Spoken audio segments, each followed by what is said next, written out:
Welcome back to Global Business Europe.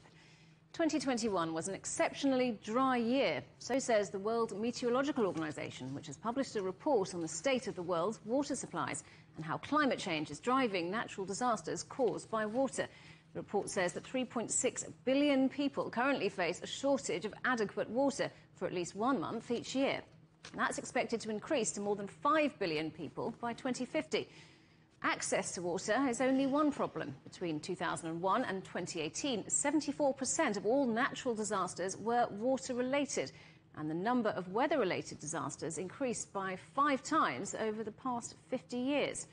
Well, Dr. Stefan Uhlenbrook is Strategic Program Director of Water, Food and Ecosystems for the International Water Management Institute.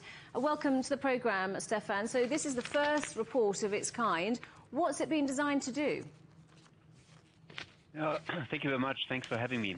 Well, we here at the World Meteorological Organization compiled this report, and it's the first of its kind that at the global scale analyzes the state of the water resources. So where are we with the state of the water resources from 2021?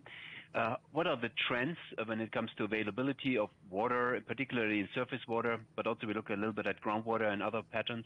And where are the hotspots of changes? And we believe this is very important for policy and decision making. These are the main news.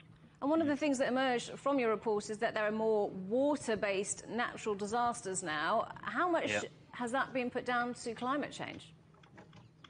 Thank you. A very good question. I'm afraid I cannot give you the perfect answer. In general, about 3/4 of all natural disasters are related to water. So either too much water or too little water. And so either floods or droughts. And what we see through the climate change, the water cycle dynamics are speeding up. So we see more frequent and more severe flooding. We also see more prolonged and more severe droughts.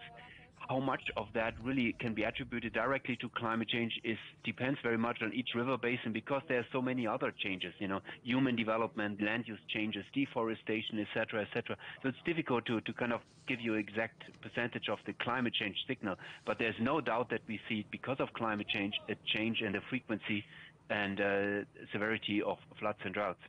And as you say, not only too much water, too little, also an issue. What about access to adequate water? That's also a problem, isn't it, for many people? It is, and the numbers, unfortunately, are increasing for the people that cannot access water. The one obstacle there is they're having the right knowledge and technology to access the water. For instance, while we in some regions of the world, we see an overuse of groundwater, South Asia, for instance, some of the other Asian countries where we have very rapid groundwater decline. We have in many parts of Africa groundwater still as a resource that we can further develop.